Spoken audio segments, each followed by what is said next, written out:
WCB Podcast, your source for all things Chicago Blackhawks and everything hockey. With your host, let's do it, Jerem, Tanner, and Noli. All right, it's another edition of the WCB Podcast, a part of Hockey Podcast Network presented by DraftKings. It's Jerem, it's Tanner. What's up, bud? Nothing, man. Just a pretty decent week. Have you ever thought you'd say it's a decent week after the Hawks go 0-3? I mean, yeah, I guess. But especially if you want to add to that, Hawks go 0-3 and have a majority AHL roster. 0-3, majority AHL roster, slowly getting pieces back, playing some very good competition. Yeah. And surprisingly, in every single game. Right, which is crazy. Which is mind-blowing. But we'll recap those games real quick. We got some big signings out of Chicago. The KD plan is full effect. A special somebody's back on the ice. Oh, wonder who that could be. Yeah, right. Samuel Savoie. And then, of course, we got some NHL talk here with some amazing all-star jerseys and other news across the league. But first, let's get into some Hawks talk here. Edmonton Oilers came into town. Well, it was in Chicago, right? Yeah. Yes, sure. Yeah, it was. It was supposed to be Connor versus Connor part 2, and we were robbed of that thanks to the broken jaw. But this game, again, I mean, Edmonton Oilers, Blackhawks, two completely opposite ends of the spectrums. Edmonton Oilers have definitely crawled their way back and are showing why a lot of people picked them to be the Stanley Cup favorite this past offseason. And the Hawks are, like you said before, they're an AHL team. Pretty much. It might as well be. Yeah. And lo and behold, the Hawks got on the board first in this one. Our baby boy, Jason Dickinson. JD 16, baby. Let's go. Yeah, so he continues just to pile onto his career year in goals, his 14th. I mean, this guy's good. And we'll get to something about him down the line. We're not going to play in the future here, but this is one of those games again, watching him play, and I'm just like, God damn, where did he come from and why have we not signed him long term yet? Yeah. Yeah. Especially just the way that he's playing night in, night out this whole season. God, sorry, I was rewatching the goal because that shot is just nasty. Dude, it is. Where did that shot come from? I don't remember. Well, he toe drags around the sliding defense spin, and then he rips it short side top shelf, and it's just in and out in a second. And it's so funny because every time I'm watching the Hawks now, if Jason Dickinson's coming down the side of and bringing it into the zone, I'm like, oh, he's about to take a shot. This is going short side. It's short side all day, every day. He's going short side, and he's been putting them in. It's just working for him this year. I was going to ask, is that goal 11 of 14 short side? Absolutely. Probably 13 of 14. Let's not kid ourselves. Honestly, where did that shot come from? I don't remember him having that good of a shot last year. Connor Bedard, baby. It's the Connor Bedard effect. Just started saying all the good things that happened to the team is because Connor Bedard's on the squad. Hey, you know what? Where there's smoke, there's fire. And like you said, the Bedard effect is alive and well. But the Hawks only got to enjoy this one for a little bit. As 3 minutes later, Leon Draisaitl, I don't know if you've ever heard of him, but he's a pretty good player in Edmonton. Possible future Blackhawk. We'll see. But he goes and he ties it up 1-1.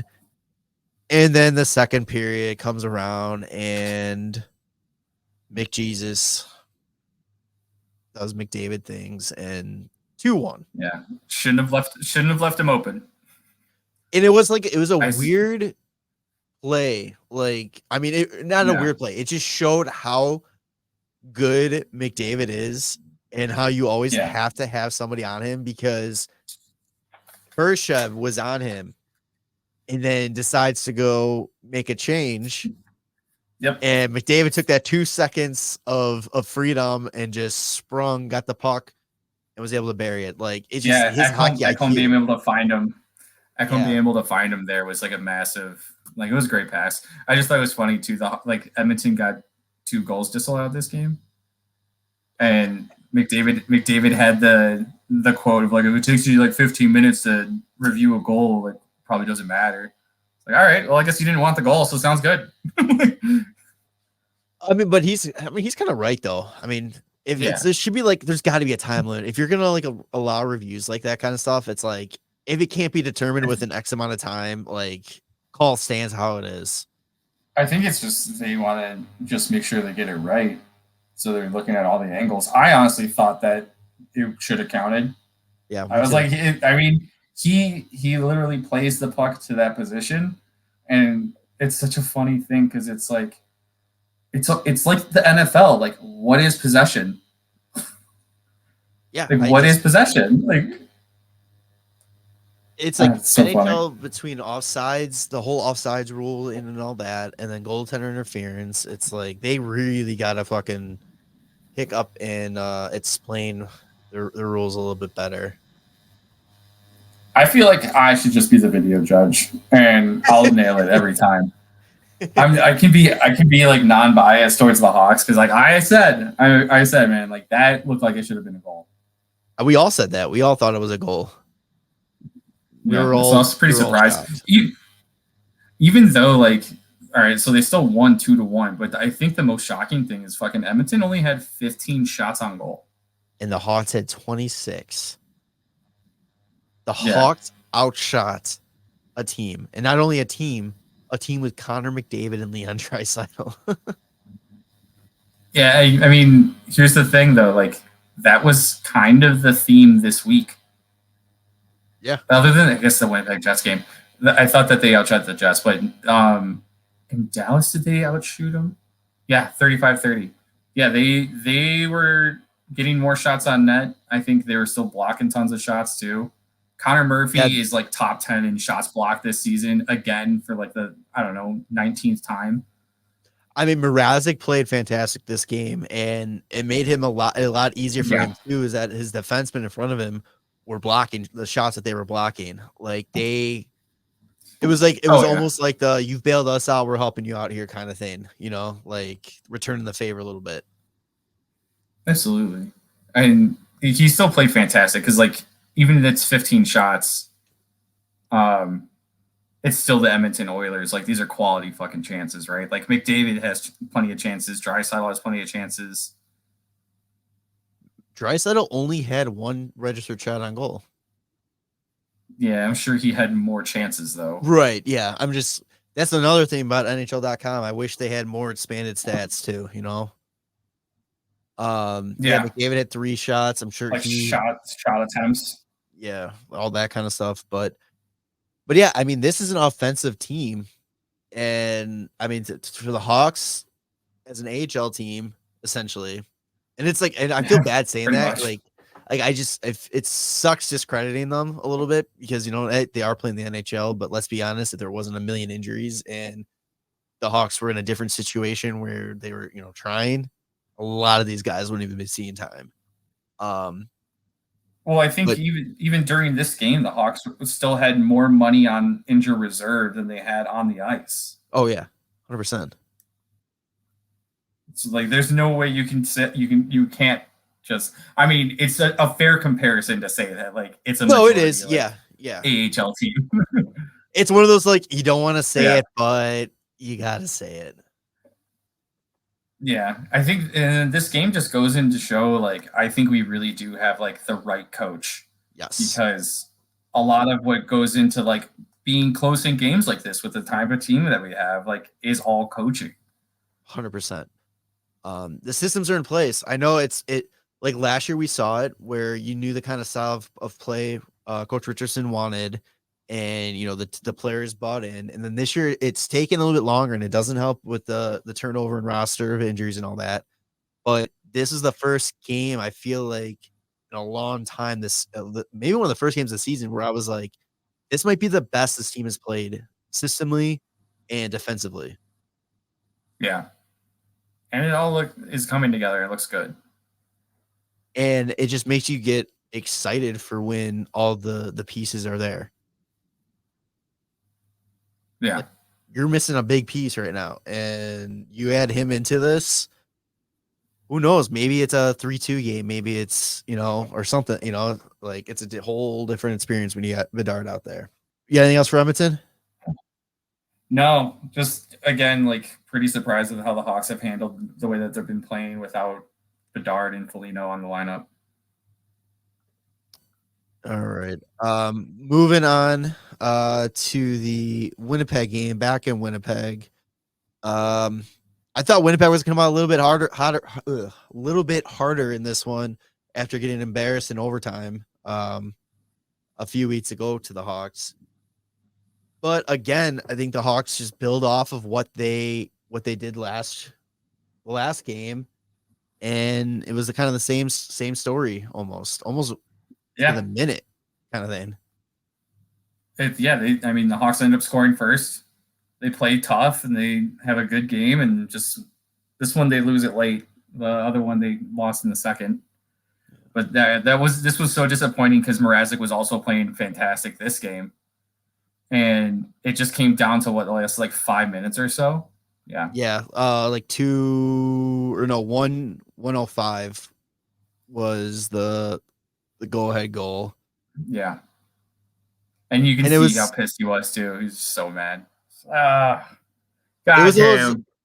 It was one of those things that they kind of, if I remember correctly, they just like watched Ehlers go in. There really wasn't like a true. Yeah. Well, it was a 2-on-1. I think Vlasic was taking the open guy, and then Ehlers just shot it like far side low, like right over the pad, just under the glove. Just like pretty great placement. And like the Velarde goal was just like passing all around. And then just like a tip in front from the corner. It's like, fuck, man. Yeah.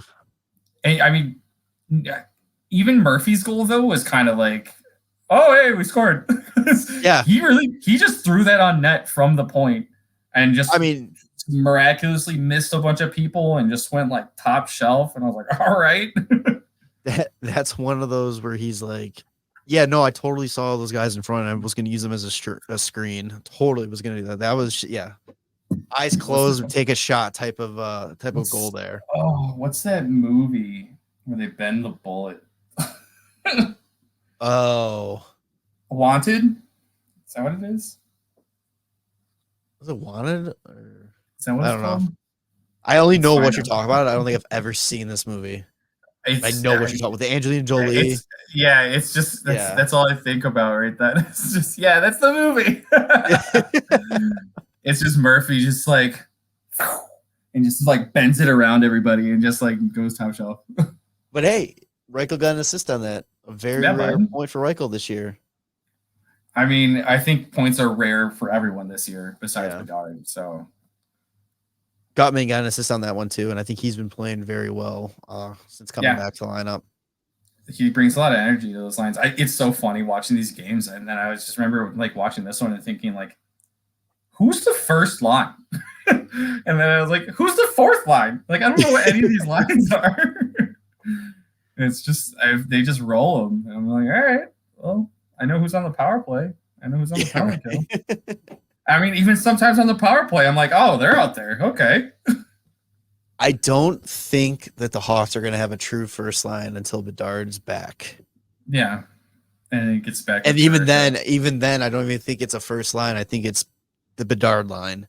Yeah. You don't refer it to as the first line. Oh, yeah. I guess their first line right now is Khrushchev, Pitlick, and Radish. I just think it's so funny that they traded a 7th rounder for Pitlick, and they're like, first line. First line, PP1, let's go. Honestly, though, he has been very noticeable. And, man, I wonder if it's because, like, of that team, like, not being so good, but he, like, does try to do some creative things in order to, like, move the puck up or pass the puck off or get the puck to the net. And I'm like, okay, I kind of like it. Like, he's pretty small, it seems, but he's like going hard all the time. I mean, obviously he's spent the whole season up until being traded to the Hawks in the AHL, and I think he's like trying like his goddamn hardest to like earn a solid roster spot, and I think he's doing pretty well. Yeah, and that's what I kind of like. I was thinking about with him in that situation. It's like people are talking about, oh, who's gonna want to go to Chicago? I think a lot of these borderline guys who might not get minutes anywhere else would love to come in this situation because they know they're gonna get the opportunity to play.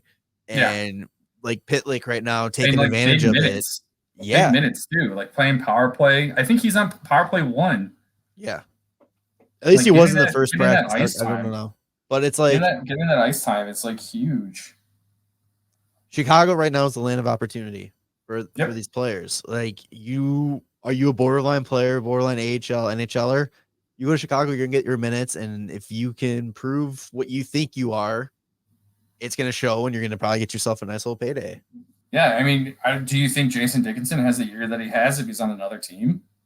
No, I don't think so either. He does not get the minutes he gets. What's he averaging right now? This game he had 1859. Let's see if I can find time on ice average for Dickinson. Is there like a little over 16 minutes? Yes, 1609. Yeah. Yeah, I don't think he gets that any other team, because let's see. Average time on ice throughout his career, the most was in 2021 with Vancouver? Dallas? Okay. What, like 12 minutes? 16-12. 16-12? Oh, okay. For the full season? Or that's the shortened season? Yeah. Got it. I mean, I think he's looked really good. He's one of those guys that has taken that opportunity that's presented itself. God damn, actually. He's been playing a lot of minutes since Bedard went down. In that New Jersey game, he played over 21 minutes. Calgary 21 minutes. Edmonton 18. Winnipeg just a second under 19, and then Dallas 5 seconds under 19. So he's getting a lot more ice time too. He had a vote for Lady Bing last year. Did he really? Yeah, that's awesome. I finished 48th. I think he's been a very enjoyable player to watch, especially that line that he's on with Blackwell and Joey Anderson. Oh God, I love that line. That line stirs the shit up, man. Like, they dump the puck in and then just hound the defenseman down low. Dude, it's the cocaine. They end up with the puck. Yeah, they end up with the puck like half the time. It's crazy. I love it. Hanson brothers, man. You get out there and then they're just like, "Fucking, let's go, get the puck, right? Let's go." I fucking love that line. I think they all play with that's the thing. They all play with a chip on their shoulder. Like, Joey Anderson's taking the opportunity to cement himself on an NHL lineup. Blackwell's talked about it too. Like, he's been overlooked for he's 30 years old. He's been overlooked for so long, and now he's playing like a hard ass. And Dickinson's just he's grabbed the opportunity by the reins, man. It's pretty great. I love it. Ask for. That's all you can ask for. Moving on to Dallas. Stars in town this time after the 2 games in Dallas. We were just praying it was gonna be better than the 8-1 ass kicking that we got on New Year's Eve, and it was.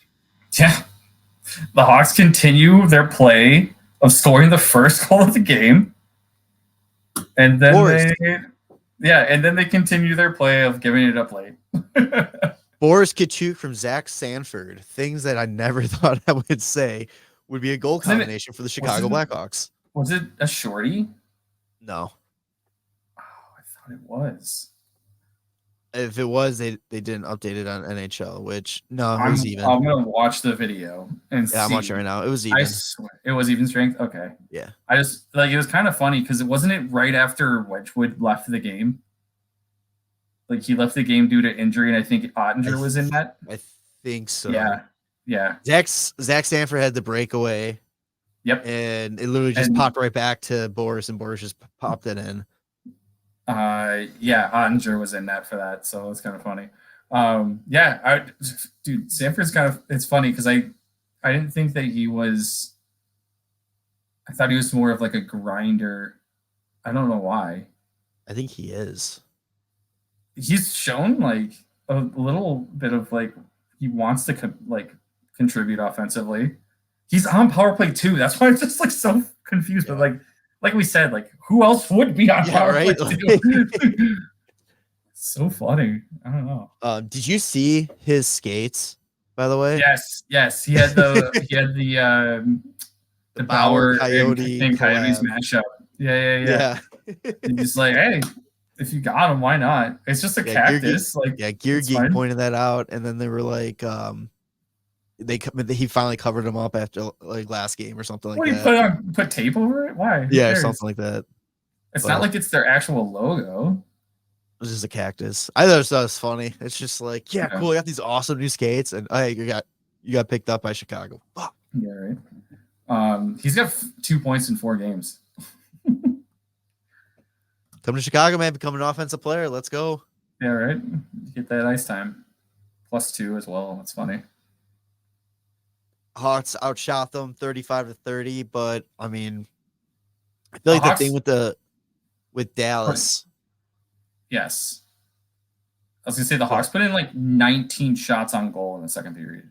Something like that. I gotta find it. Yeah, 19. 19. That's 6, the 19, biggest. 10. That's the biggest shooting period they've had this season by far. Compared to 8, 9, and 13. They got outshot in the third, and it showed on the scoreboard when Dallas scored 3 unanswered. They get outshot in the third every game. Yeah. Every single game. What are the legs? They don't have the legs to finish. At least they got more than like 5 shots, though. Because it's typically like 4 or 5 shots they get in the third period while getting pelted. Yeah. This was also Seth Jones' first game back from injury. Was it this one or was it? It was this one. Oh, yeah, because this was Saturday. I don't know why I thought this was Sunday. Nope, it was this one. Yeah, Seth Jones came back, and how does he start his game? He gets a penalty 4 minutes into it. Hey, welcome back. But hey, I'm glad he's back. I mean, you need that guy in the lineup. I mean, he eats minutes. He plays in all situations. Vlasic plays well with him. Vlasic brings his game up to another level, like brings up Seth Jones' game to another level. I feel like him playing with Vlasic, he's like, I gotta, keep up with this kid. Yeah. And I think, like, honestly, like that's to me is becoming a solid 1-2 like pair for the next little bit. Like, yeah, I like that pair matchup together. I do too. It's nice. It's good stuff. Anything else for this game? No, just again, pretty surprised. The Hawks continue to play really well, play hard. The result, I mean, they're just not scoring goals. The results are not there, which is fine. Like, obviously, they're not looking to beat everyone. They're staying in these games. It's a little disappointing that they're losing late in these last 2. Yeah. But like they played really well as a team, and that's what you really want. Because like a few games like towards the beginning of the season kind of looked like they were falling apart, especially like that last Dallas game, that 8-1. Oh yeah. Because I mean, really, this game was 2-1 with an empty netter, right? Oh yeah. Fuck! I completely forgot. What was it? Was it the Winnipeg game? Kurashev made like 2 saves on the empty net, or was that Edmonton? I don't remember that. Oh my God, Kurashev like going all out and making saves. I forgot. I completely forgot about that until just now. He's crazy. I love it. But he made like another like he blocked a shot or something this game too, where I was just they made a comment. They're like, he's just becoming like a goalie, another goalie. It's like, all right. Razik is just rubbing off on everybody. Razik had such a solid week too. Yeah. No wins, but solid week. Yeah, I'm pulling up stats right now so we can do 3 stars of the week for the Hawks. Let's see. 3rd star, who are you giving to? Oh man. Let's see. 3rd star. I don't know who deserves it. Well, you got Lucas Reichel. 1, 2, 3, 4, 5, 6 players with points. That's it. one point because there's only 3 goals scored. 3rd star. Let's give it to Connor Murphy for his 4th goal of the season. Sure. Second star, let's give it to Jason Dickinson for his 14th and an absolute fucking rip. Yeah, bud. And then first star gotta be Mrazek, huh? Freedom Mrazek 0 for 3, but that's the thing. What? Oh, yeah. Go. 917 save percentage. Yep. 2.06 goals against average. That's typically winning you games. Yeah, exactly. You just get some offense in there. He gave up 2 goals every game, and usually like those are at least 1 or 2 of those are going to be a dub, right? That's the Bedard effect, though. Like, you have Bedard in the lineup, you win at least one of those games. Yeah. You at least get a point. I mean 2 of those. Seriously. you get any more guys in the lineup and you have a better chance. You just get offense. Yeah. God damn it. Phil Kessel is still available. KD. The fucking lineup that's sitting in injury reserve right now is all forwards. Jesus. Yeah, I mean, our defensive is taken care of right now, which is, thank God. Yeah, it's fine. It's all right. It's so funny. Anyway, speaking of Bedard, great. Hopefully they can keep it up. What do they got coming up? Oh, coming up, they got San Jose tonight. So yesterday, as this is posted, the Toilet Bowl, baby.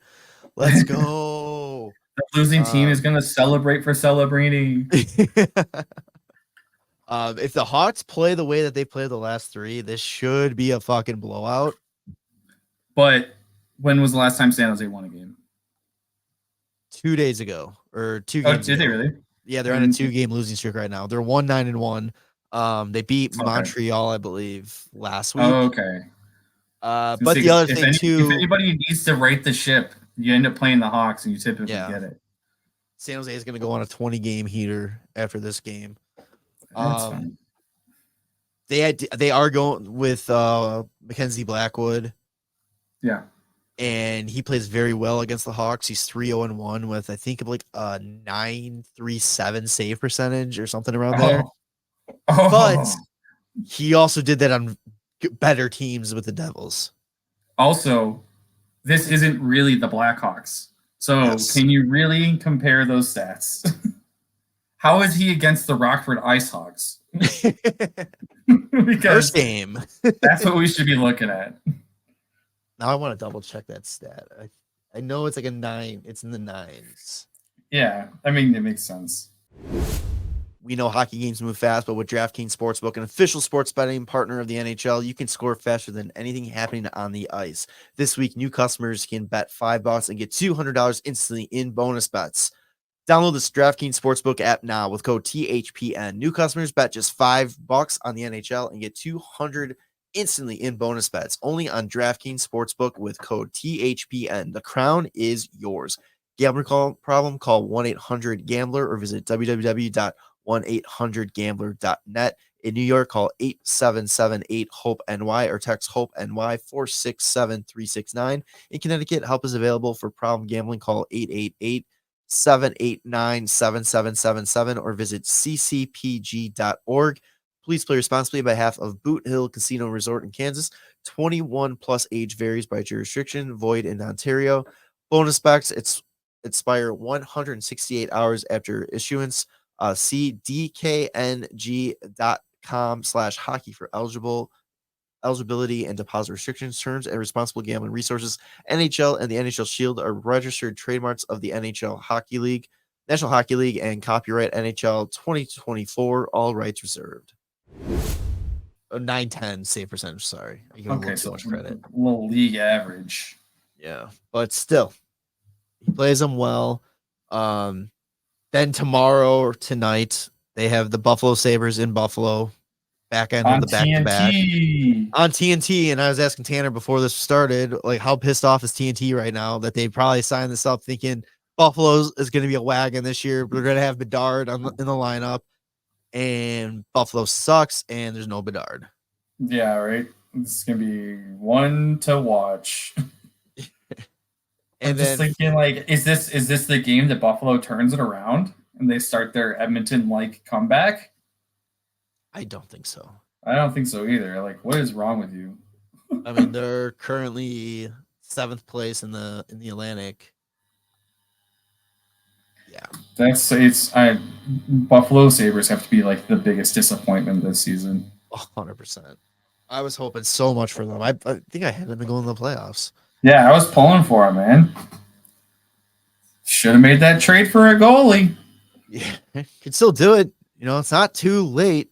Yeah. Anaheim is starting to, show signs of, cleaning house. Yeah. Moving on. People. And then on Friday, the last game of the week is the New York Islanders, who we're heating up a little bit. Now they're cooling off. They're 3-6-1 in their last 10, including their 2-game losing streak at the moment. They're still kind of flirting with that wild card spot. So that's a big game for them, and it's always boring games with the Islanders. It's going to be a 1-0 game probably. Beauvillier like return. He would be. Oh, it would be like the Beauvillier revenge weekend, because Islanders Friday and then it's Vancouver Monday. Yeah, but I don't think he's going to be in the lineup. But nope, he's on the IR. Yeah, son of a bitch. Yeah, so that's to look forward to. What else to look forward to here? Betsy, baby, back on the ice. Yeah. 7 days after having surgery for his broken jaw, he was on the ice, full equipment, bubble and all, and no contact. It wasn't with the team. It was pre-morning skate or like on his own. Yeah, not contact jersey. But goddamn, does this kid love hockey? Yeah. What was it like? Foligno was like being quoted saying that like the trainers were like getting him to like come in and like get him to calm down. The kid from going out there. He's trying to push to get out there and like saying he's good to go, and they're like, no, like, can somebody get Nick? Yeah. Hey, take it easy, bud. It's a team dad. It's so funny. But yeah, so he's out there skating, and Coach Richardson was saying that they were literally keeping an eye on him, getting ready to pull the trigger on him, because he was not allowed to take slap shots, and he was not allowed to do anything that would cause his jaw to like clench. So the second they saw anything, they were going to pull him off instantly. But it's so funny. Like, this is literally like, I don't know. I love it. I love the fact that he's such a kid and just loves this game so much that it takes a lot to keep him off the ice. Yeah, it's so funny. I just, oh God, why do I read comments online about stuff like this? Because then there's people that are just like, oh, Chara came back in the playoffs like after 3 days. It's like, yeah, because he's in the fucking playoffs. Yeah, playoff hockey versus rebuilding Blackhawk hockey. Yeah, you're not going to see anybody like breaking their leg, blocking a shot, and then finishing a weekend like into the regular season. Like, it's going to happen in the playoffs. What are you? People are so stupid. I just, every time now, I'm like, why do I even click on the comments? Why do I even look? Why do I even honestly look? If anything, I see his 6 to 8 weeks. I could see be more 4 to 6. If anything, I don't see that at all. I would assume they'd be like, yeah, you were gonna give it an extra 2. It's because they're gonna be like, do you feel any pain? He's gonna say no, and he'll probably feel a ton of pain because he wants to play hockey so bad. Be like, what's your pain index? Come back sooner, or are you saying that he's gonna be the? I'm saying for the sake of like making sure that he's okay, is like they should take the full time, or like, oh yeah, if as soon as he's like, I'm good to go, just be like, okay, you can hit the ice again in 2 weeks. Just give it like an extra couple weeks. It's fine. He's probably he's probably already saying I'm good to go. Oh yeah, he definitely is. Yeah, but I think realistically, if they wanted to, he could probably play in 4 weeks. Yeah, probably. But so yeah, there's that. Hawks made a couple signings. Hey, last recorded extensions.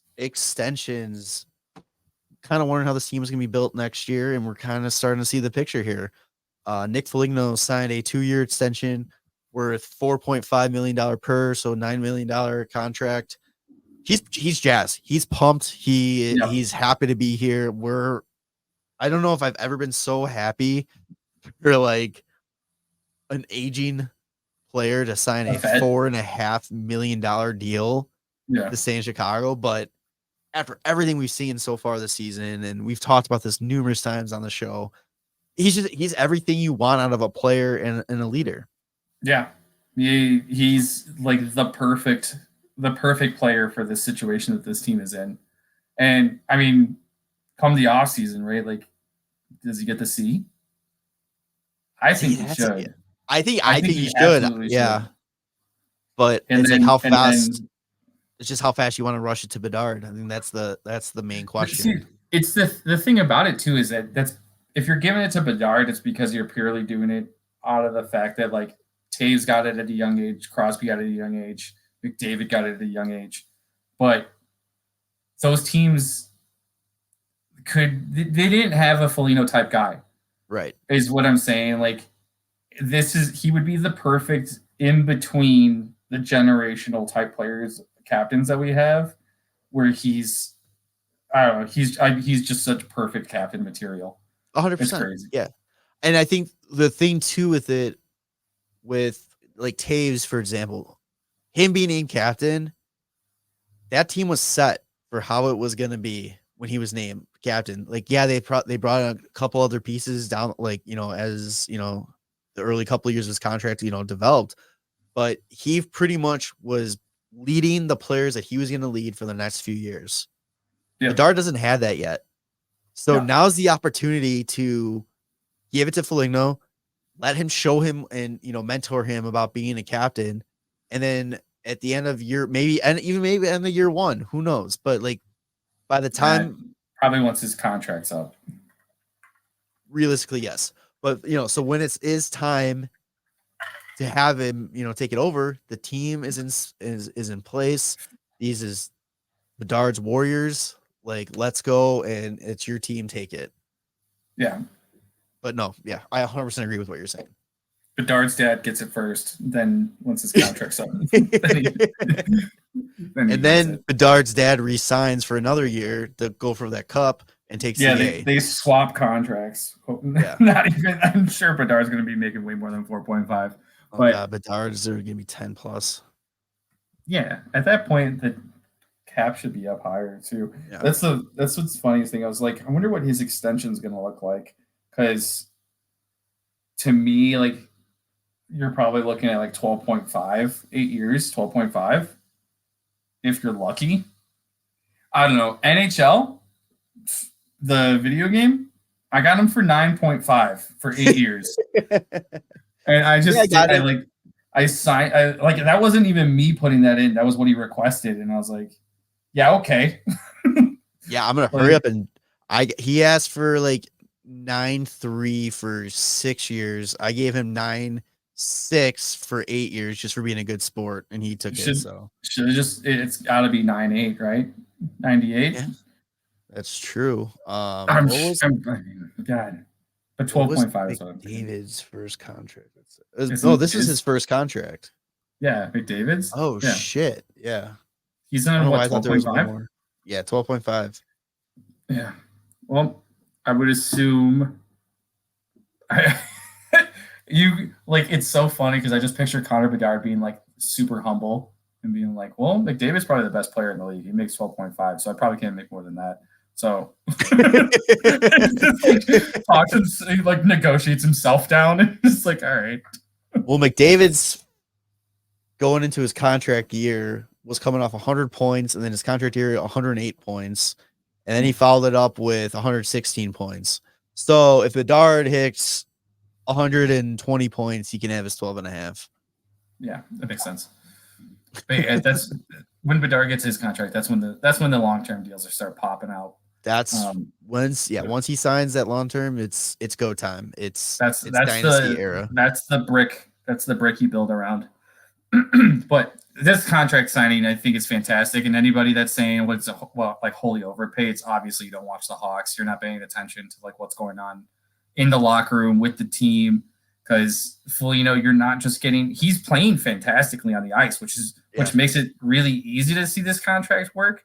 But it's the fact that like what he brings to the locker room, what he brings every game, just showing like how to play like the game well and what they need to do consistency wise is just so invaluable.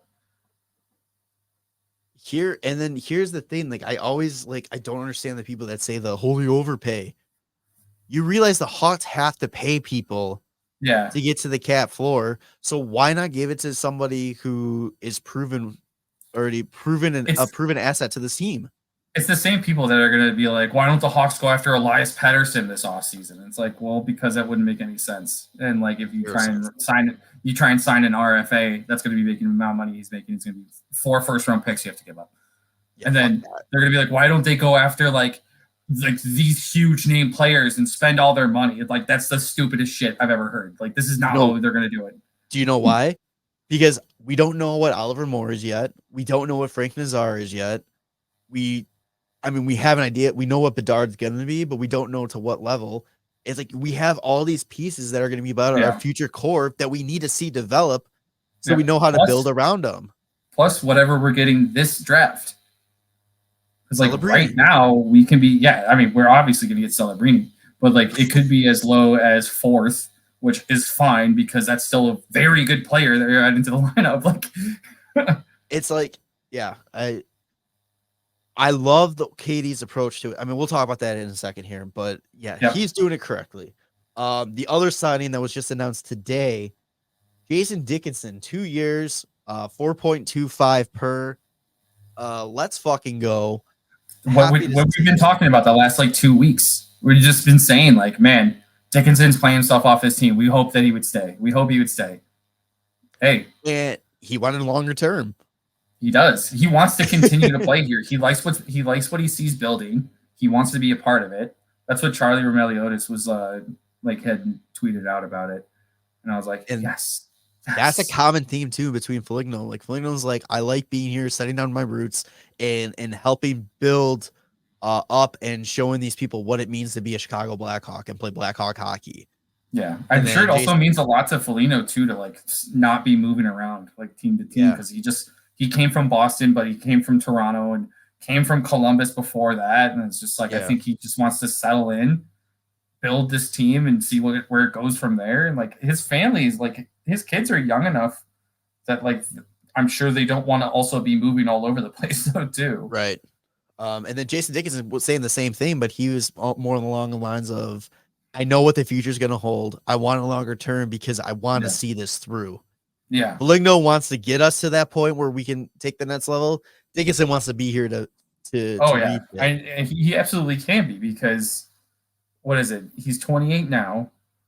And then if he is here for the next 8 years until he's like 36, because that's how old Foligno is right now. Yeah. Like in the next 8 years, we'll probably be competing in the playoffs. And if Jason Dickinson is going to be a part of that team, I think that'd be fantastic, because he's a fantastic player to watch. I love the contract too. You're giving him a nice payday, and it's like the Blackhawk prove it deal. Yeah. It's like, hey, we need to get to the salary cap floor. You had a great year this year. Here's 2 years where we can play with this a little bit. See what you can do. It's the same thing that we were kind of mentioning earlier, where like guys will want to come here to get the ice time. It's like the guys that also want to get the ice time, but maybe are a little bit older now too, and maybe have a little bit something to prove, can come here, get a little bit more money than where they would get from like maybe a playoff contender, and like know that they'll want to get moved at the deadline, and that's fine. But like with Jason Dickinson, it's kind of like you're having a fantastic season. Here's a little bit of a reward, but we're not going to handcuff ourselves with this contract, because we got things that we need to maneuver in a couple of seasons just to see where we're at. 100%. But I'm sure the Hawks would still want to have him back if he continues what he's doing. And it's up to him. It's like, hey, you want this type of money again or more? Prove it. Here you go. Here's your time. Got a taste of it. Who's next on the extension plan? So the only other player that is Peter Mrazek. Let me pull up. I had these comments that Kyle Davison was talking, like he was doing his like mid-season, like, press conference, whatever. They were asking about the trade deadline. Yeah, so And Kyle Davidson, Jason Dickinson, and Peter Mrazek trade market. He goes, on one side, yes, they're playing very well and potentially could be valuable. And on the other side, you're trying to balance a little continuity. If we were to move them, those are probably the players we're going to be looking at in the summer. So why don't you just cut out the middle term and have them back? That's what we're going through right now. oh, okay. So there is a plan in place to probably re-sign Mrazek. If he wants to be here. And it sounds, Yeah. I mean, he enjoys Chicago. He talked about it saving his career coming here. Well, I don't know if that means he enjoys Chicago as much as like he has had a resurgence because of it. Yeah. And like maybe he does want to go and compete for a cup, which is completely fine. He's playing so well. He's got every right to like want to do that. Obviously, like the Hawks would probably love to have him stay there just because like what he said, like having continuity in the locker room, like you don't want to keep having this massive turnover every trade deadline and just to get more assets. Because like when you look at it now with the way that the draft is looking, the Hawks have, 7 picks in the first 3 rounds this year. They have 5 picks in the first 3 rounds next year, and then 5 picks in the first 3 rounds the year after that. Like, I don't really know if we really need to be stockpiling even more picks. No, you keep unless there's somebody like there at where you're picking that it's like, okay, we need to grab this, like Oliver Moore last year. Yeah. I think you even potentially start looking at using those assets as, trade bait a little bit. Yeah. Maybe not this upcoming draft, but I think next year and the following year for sure, you're going to just probably start seeing some of those picks get moved to help bring some pieces in. Yeah, some better pieces. Yeah. Speaking about the trade deadline too, he also said, Kyle Davidson said, we were fairly active last year. I don't necessarily know if it'll be as active and as busy as this year, but given where we're at, we have to listen to everything and we have to consider everything. Yeah. So and that was in kind of like in connection to like Jason Dickinson and Peter Mrazek. Is like right. As much as like he would like to keep that continuity with the team. If you get a Tampa Bay type offer for Hagel, like what are you gonna do, right? You if somebody 100%. comes up and they're like, hey, we'll give you a prospect and like a first or second rounder for Peter Mrazek, and like it's a good prospect too, and you just kind of hey Peter, you gotta listen. You can't just write it off. He also discussed the other thing was his plan with long-term deals. Because he was asked about Alex Vlasic, who he's an RFA this year, correct? Yes, because he's only 22. 22. Yeah. So he was just talking about how great Alex Vlasic has played this year. He's been dynamite. He's stepped up and he's had a hell of a year. Really happy with his progression. Then he was asked about long-term deal for him, and he said, "You definitely wait for sure. You want to be sure though, right? The salary cap is pretty unforgiving." So if you're going to go long-term, you want to make sure that you're giving the contract that's going to work out and not hamstring you anywhere and hold you back. But he's had a great season, giving us a lot of confidence that he's going to be moving forward. So, I mean, what has he not said that like does not give you confidence in this GM and this plan? Like, right. Like, I know the whole Jeremy hated Bowman, blah, blah, blah, but it's like, it's night and fucking day, like between Bowman and him, like the confidence that Kyle Davidson had to come in here, tear everything down, stick to his guns. This is the way we're going, and this is how it's going to be, and not flip-flopping just because Bedard was drafted. Right. Not all of a sudden, hey, like we have to go playoffs like right now. Because you remember like last year Bowman, like before like the whole like Seth Jones, Marc-Andre Fleury, and all those moves. He went on the media tour around Chicago. We're not calling a rebuild, we're retooling, we're gonna focus on the future. And then 3 months later, he's trading away first round draft picks for Seth Jones. He's bringing in Marc-Andre Fleury, Tyler Johnson, all that kind of stuff. It's like he had no backbone to stick to what a plan was. And I fucking love Kyle Davidson and what he's doing. Like, it's just, it's crazy to have confidence in your GM and not have to be like, oh, what's this fucking moron doing? Yeah, I mean, Kyle from Chicago's been doing it right since he stepped in. As much as it upset me to get rid of DeBrincat and Doc, like, putting us on this path to our future has been pretty huge. It was one of those things like heat of the moment. It was like, fuck. But then it's like, okay, step back, bigger picture. And then you see that picture becoming clear and what it's turned into. Okay. Okay. You got us. But yeah, anything else you want to talk about with that? No, not really. I think I like that he has made these signings to show that like we're not just getting rid of every valuable piece that we have in order to like maximize our draft assets, and that he's looking now. It's the culture building, right? It's having the guys like Foligno and Dickinson who are leaders in the locker room, leaders on the ice, and just like making sure that they're around for at least the next few years to like show the young guys like this is the way that you need to play, especially because like they come from two different like style or not styles but like backgrounds, right? Like Dickinson's having a great year for like the first time in his career, and he still wants to stay here, right? Like he's not asking to be traded to go like compete for a cup. Like he wants to be here. He wants to contribute here. And Foligno like has had success on other teams. He's been to the playoffs, and he's had a pretty lengthy career that's been pretty successful. I would say like because of who he is. Like he's a good guy, and him wanting to be here as well and be a part of what they're building and be like a leader for it. Like it really is just a good culture that they're building in the locker room with those two guys. It says a lot too, because he could easily be going cup chasing. Yeah. And he's deciding to be here. I always love the fact that like sometimes they'll ask about like he'll bring up the fact that he was on Boston last year. Yeah. And he'll just be like, hey, it doesn't matter if you win all the games that you can in the regular season. Like we still won the same amount of still won the same amount of playoff series as the Hawks did last year. So yeah. It's just so that funny. Right there is when he won my heart. Right there when he said that. So good. Oh, I love it. Oh shit. All right, let's real quick we'll do NHL talk. We went pretty long here, but hey, a lot of good stuff to talk about. Right. Speaking of former Blackhawks, Marc-Andre Fleury picked up what was it, 552? 552. He's now second all-time in wins in NHL history, passing Patrick Waugh. The guy, he is just so fucking modest. Even he was just like, when he was asked if he ever thought he'd be this, he's like, I was just happy to play in the NHL. Like, that's all.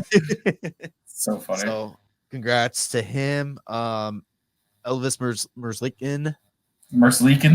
Merzlikins has requested a trade out of Columbus and is getting zero interest from the rest of the league. He's making $5.4 million for 3 more years. Has not been playing very good. And it's one of those things. It's like, in order to get traded, you have to play well, but he's not playing, so he can't show that he can play well. Yeah. He's the third string down there. He played recently. He got a dub, and he was like, "Oh yeah, I really needed that one." It's like, "All right, man." Yeah. Like I feel like you've had plenty of chances. Like they went with you over Korpisalo. Like I was saying, like it'd be really funny if they traded him straight up for Korpisalo in Ottawa.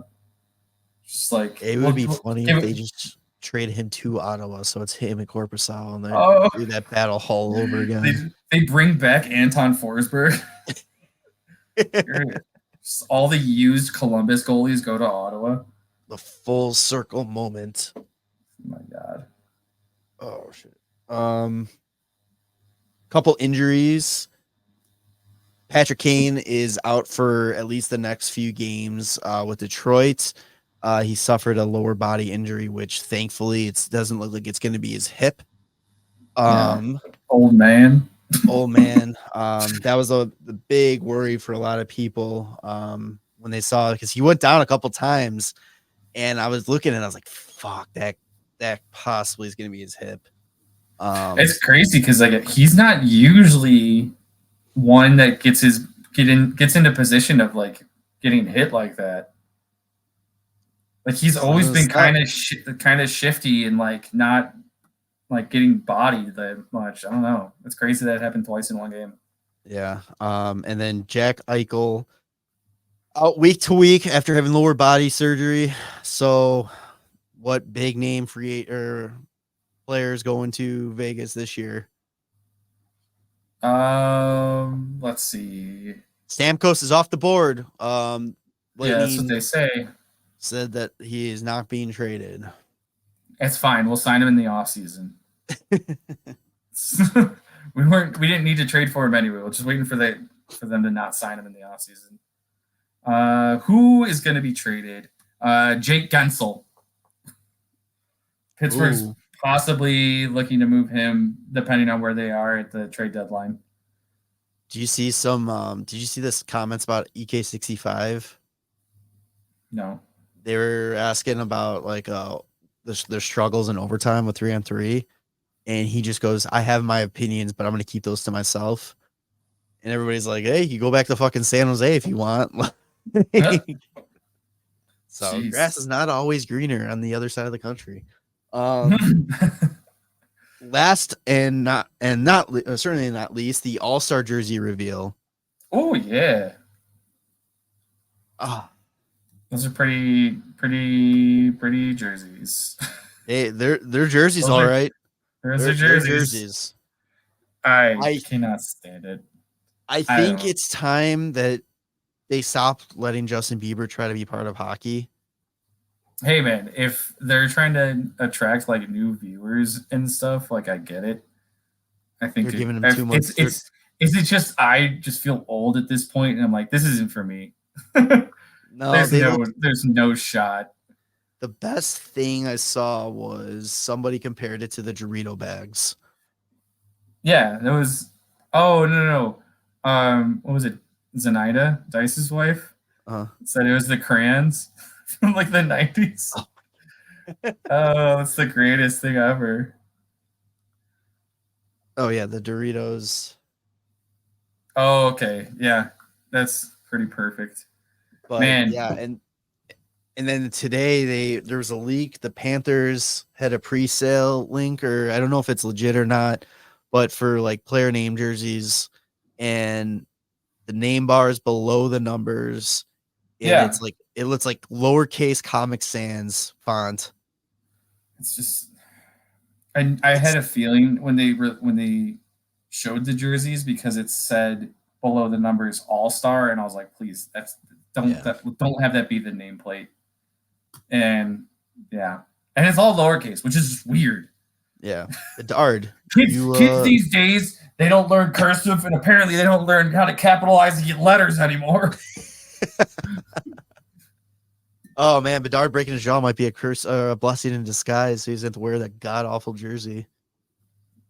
I mean, yeah, that'd be a really awful first All-Star jersey for you. Yeah, because I was like, we were talking about it. I'm like, I can't wait to buy. I might buy this Bedard All-Star jersey. Then I saw that, and I'm like, oh, thank God he's not playing.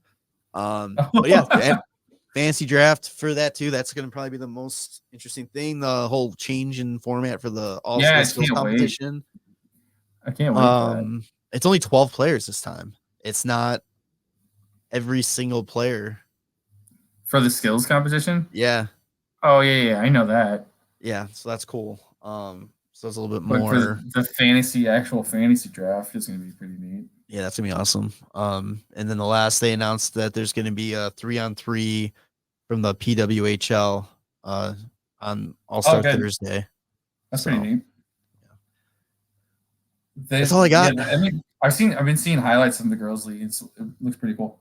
It's been very hit or miss. I mean, there's been stuff that they've also been dropping bodies. Man, there was a highlight the other day, and I can't remember who it was, but this girl just drove to the net and ran somebody over. It's like, oh shit. For a non-contact league, there's a lot of fucking contact. Yeah, exactly. I don't know. It's exciting. I hope that it like works out well, because it should. I think it'd be cool. Yeah, definitely. I like that the NHL is showcasing them during the All-Star weekend, because I think it is like pretty important, especially for like young girls that want to play hockey, like to 100%. Show them that like they're trying to build this league. And I think now that they have a good idea and like having them with actual locations, they just gotta, like, I don't know, they have a whole season to work on those jerseys. The goalies have the sickest setups, though. Do they? Yeah, they do. They have all those girls have nasty like pad setups. Do they? I gotta look those up then. Yeah, there was like I saw like an Instagram post that just showed like all of their looks, and I was like, damn, I got it. And that's what I'm saying. Like the jerseys just need to get better, man. Yeah, 100%. I mean, actually get mascots and all that kind of stuff. Yeah, I think it's all just like slowly working its way because you don't want to like break the bank on all this like stuff that doesn't really matter. Make sure this is gonna last more than a season and yeah, slow and steady. All right, episode 259. What do you want to call it? It's either expansion season or no, not expansion season. Sorry, extension season or culture building.